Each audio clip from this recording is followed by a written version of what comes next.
Hey gang, so today we're looking at something sent to me by Proxy EDC, and I have to say it has to be one of the coolest fidgets I have ever played with. It's the Iron Curtain in black stainless steel. Okay, listen, this is something that is gonna take a while to review. We're gonna be here for a little bit because there's a lot going on in this thing. This is gonna be a bit of a long one. It's the Iron Curtain by Proxy EDC. Let's go.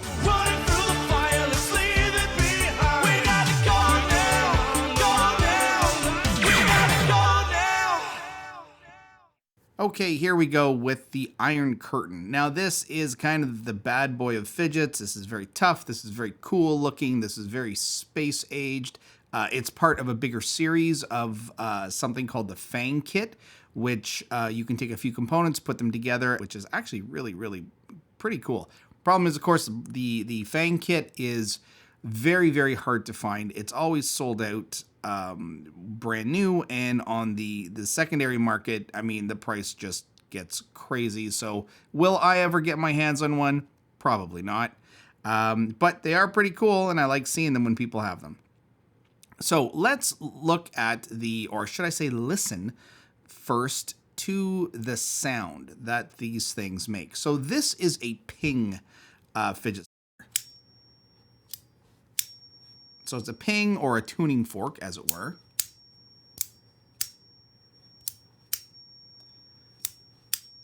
So you have a mix of a click and a tuning fork. So it is a very loud ping, I guess.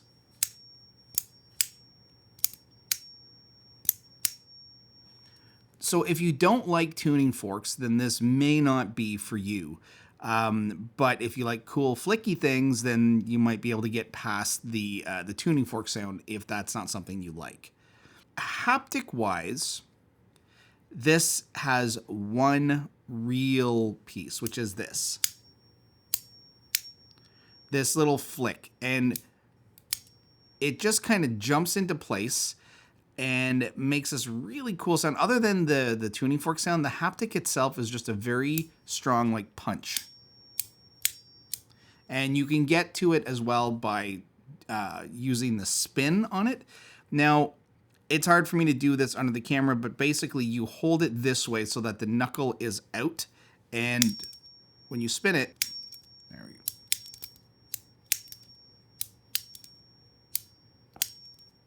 So it's a little awkward to do on camera.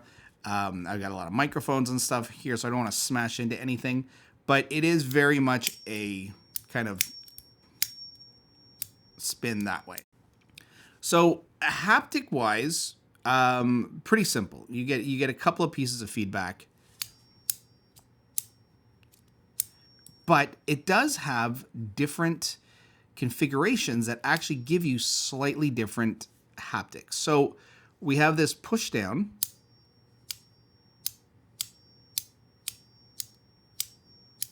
which is actually pretty fun.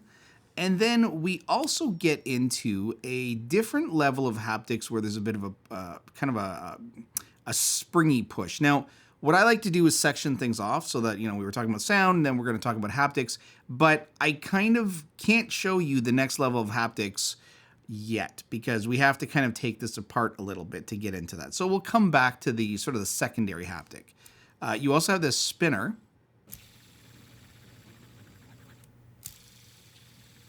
which is actually pretty nice. It's a little tricky to spin it when holding it. I mean, part of this, that's what this little trigger helps. It gives you something to rest your finger on so that you can kind of spin the entire piece without sort of touching it. So that part's actually pretty cool. I guess this is a bit of like a knuckle duster or something here. I mean, honestly, you'd probably break your finger if you ever tried to use it that way, but you know, it's there.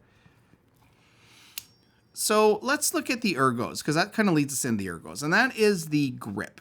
So this thing, it's kind of a perfect grip when dealing with it this way. There's a lot of sort of rest areas for your fingers. It fits in the palm nicely, but when you go to use it, you do have to kind of change things up a bit. Now, again, you get this ring that actually lets you keep a hold on it when you're using it. So I have to say, in this configuration, the ergos are great. The ergonomics are really nice on this. But what you have to understand is as you change the modes, which we're going to look at in a minute, it does change the ergonomics. You end up gripping it differently. So works really well in this mode. When you change it up, the grip gets a little different, as we will see. Okay, so let's have a look at the weight here. Let's get a nice little view. So in terms of ounces, now this is a pretty heavy one. We're at like 6.7 ounces. Or 189 grams. So this really is a heavy fidget. Now, one of the things we get with, you get all extra little parts, extra screws and stuff, things you might lose, but you also get 3 different sets of Allen keys. And we actually need all 3. They are different sizes. So the first thing we're going to look at is we're going to take the middle Allen key and put the other 2 aside. Now this leads us to the other 2 modes. There are basically 3 modes. It's kind of advertised as 3 modes. The first is just this push. The second requires you to remove these screws. Now these are called finger screws or thumb screws, but honestly, they're too small for me to remove with my fingers. You can, but I personally just find my fingers can't really grab anything, so I just go straight to the Allen key. And the big thing about these is that they should not be over tightened at all. And so they come with these little rubber washers, which is nice.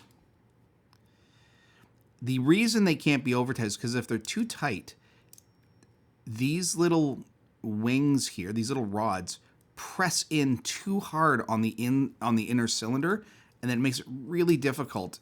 See, even if I'm just squeezing, it's really hard to slide that up.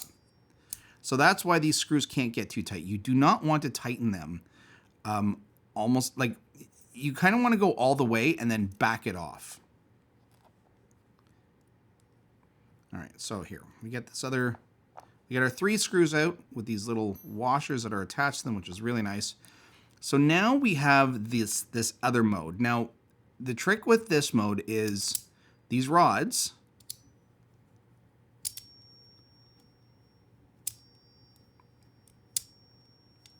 are something you can just kind of push up and down. So this gets very tactile in this mode. So you can hear the sound. So if we go back to the sound,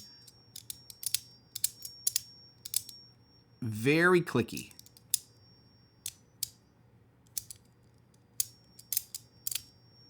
The trick though is that you cannot flick this when you're in this mode with the screws off, because these rods just come right off.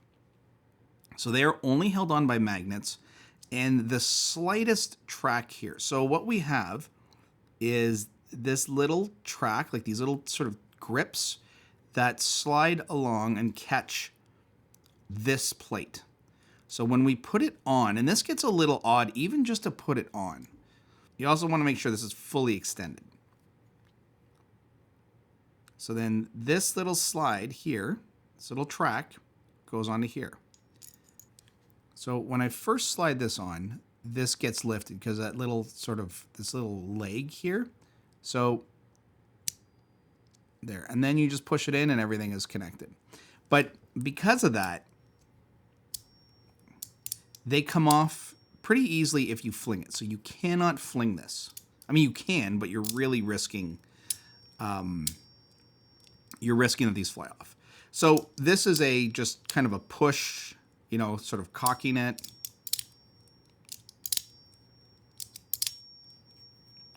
And it's fun. Again, you do want to put that ring on though.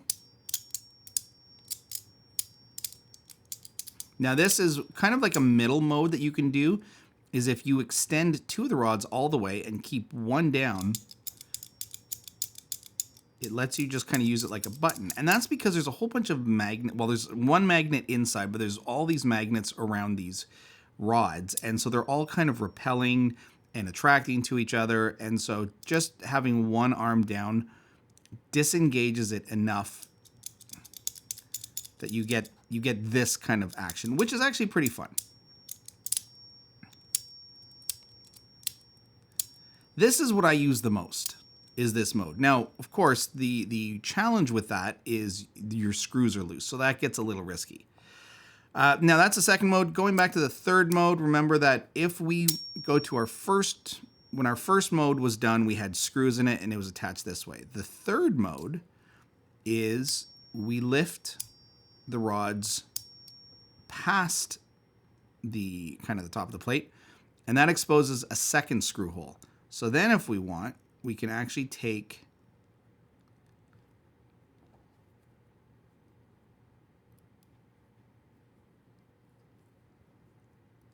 these guys. And again, I am not over tightening at all.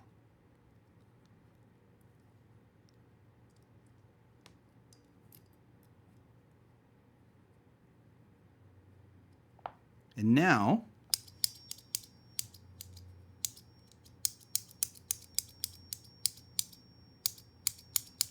it's just a push button clicker, because you're kind of aligning the magnets on the edges so that they're constantly in repel mode.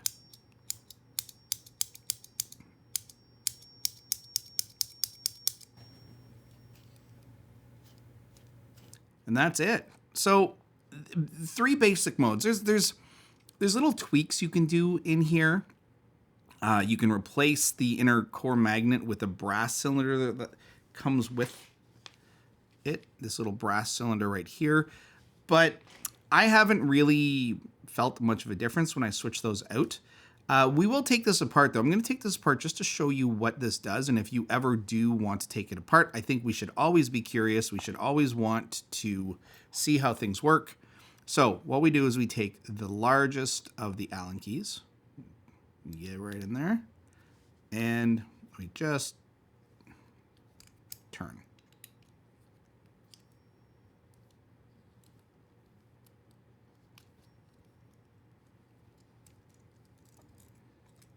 And all that does is that just removes. Be careful, there is a little washer here. So you can also use this without the ring at all. Just kind of neat. So let's open this up. Now, I find the easiest way to do that is to go back and pop these little wings off first.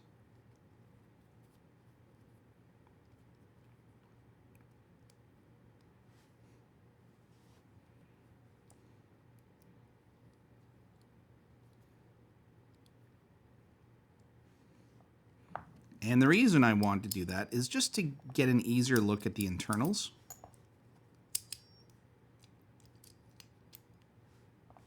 So what we have in here is a single magnet, a rod running through the whole piece, and then a spring on the top of it and the bottom of it. That's it. And that gives us our bounce.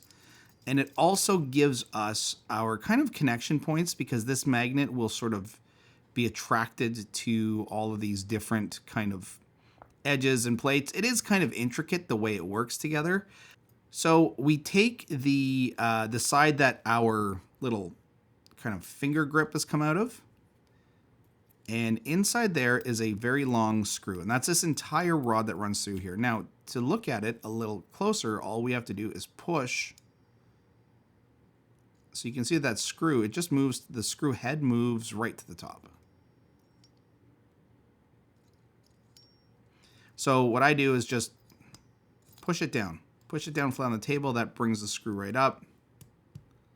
You don't even have to, because this is long enough that you can access it even if it's completely open, but I just find this a bit easier. Okay, so once that screw is undone, we just pull, it comes right off. So we have kind of the head here, and inside, all this is a very long screw. All right. So inside the head here, we have our tuning forks.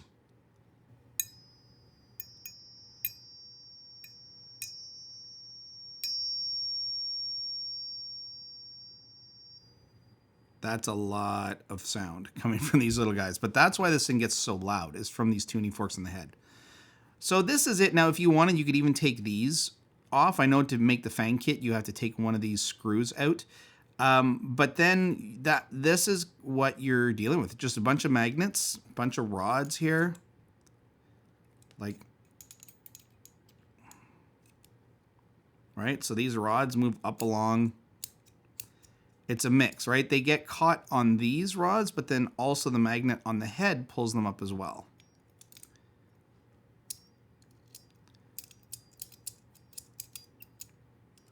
So there's a lot going on here. This is really, really well designed.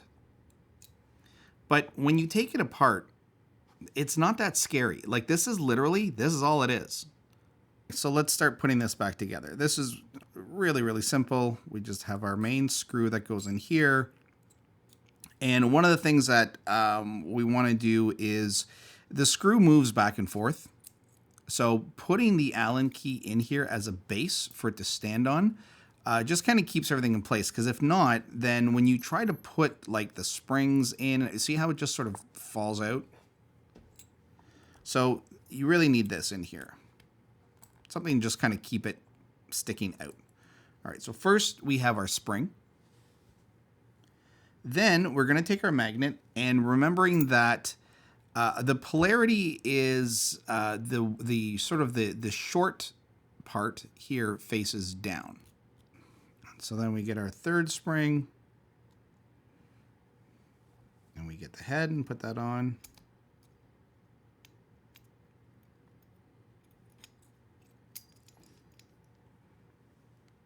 And then just screw it in. Oh, wrong Allen key.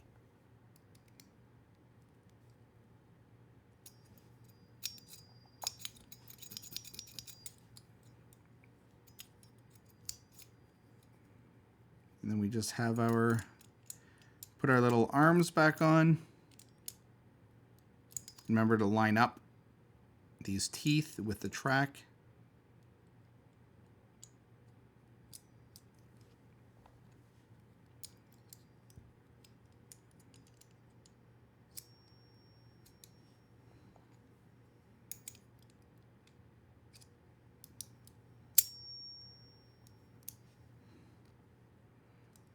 And put in our little screws.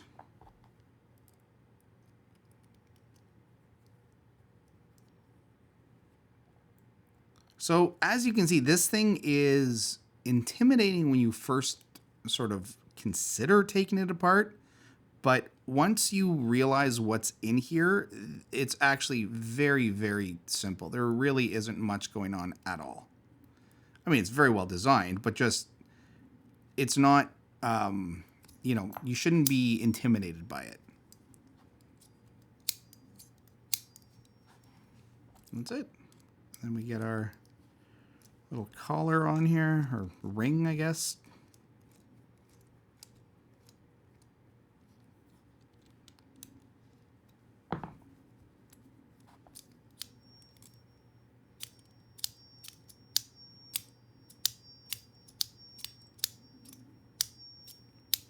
And that's it.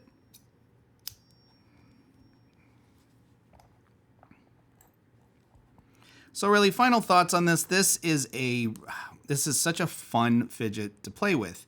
You know, there are fidgets that go beyond just their basic functionality, and this is definitely one of them. This has kind of a fantasy feel to it. It's pretty cool. It's very cyberpunky.